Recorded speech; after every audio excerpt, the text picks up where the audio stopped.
13 ans après leur dernière scène, ils ont toujours la pêche. À l'aube de la cinquantaine, les membres de FFF s'offrent une cure de jouvence.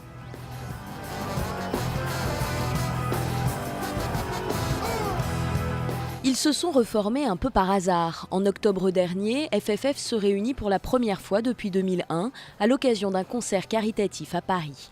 Les vieux réflexes reviennent instantanément, tout comme l'envie de remonter sur scène ensemble. En fait, on a tellement pris notre pied pendant les répètes et pendant le concert qu'on a tout de suite appelé nos partenaires, Alias, et on leur a dit « faut qu'on joue là, on peut pas s'arrêter là ».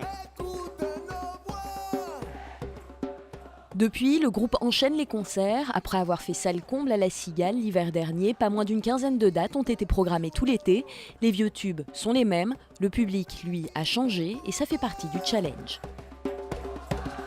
Heureusement, il y a une appréhension, c'est pour ça qu'on fait ce métier-là, parce qu'on a toujours un petit peu comment ça va se passer, comment les gens vont réagir, surtout quand on fait des festivals un peu comme aujourd'hui, où on joue quand même devant essentiellement des gens qui ne nous connaissent pas. Certains n'étaient même pas nés au moment de la formation du groupe en 1987. Une génération plus tard, les accords de la Fédération française de funk fonctionnent toujours. C'était génial!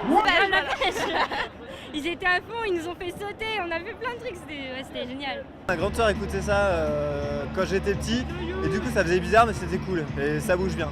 Et c'est mieux de voir Marco Prince sur scène que dans un jury de télécrochet. FFF pense déjà à un nouvel album. Pour le moment, ils n'ont ni maison de disques ni éditeur, mais ils ont bien l'intention de se mettre au travail dès la fin de la tournée des festivals.